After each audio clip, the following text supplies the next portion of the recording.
Sono potuti rientrare nei loro appartamenti solo alle 2 del mattino i residenti di questo condominio in via Montebianco a Favaro.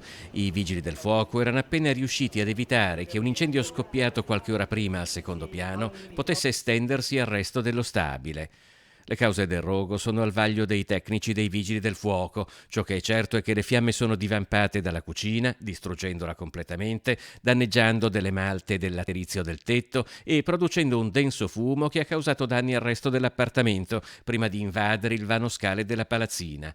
L'uomo che si trovava in casa è rimasto intossicato. L'incendio è scoppiato verso le 22:30 e il proprietario stava a letto, quindi si è accorto relativamente quasi subito che il suo appartamento stava prendendo fuoco. Quindi, Sono ecco. stati momenti di paura. Lei ha avuto modo di sentire come sono le sue condizioni ultimamente, almeno in questi minuti? No, ancora no, perché appunto so che la polizia locale è intervenuta, è andata anche a interessarsi questa notte all'ospedale ed è ancora sì, sotto osservazione.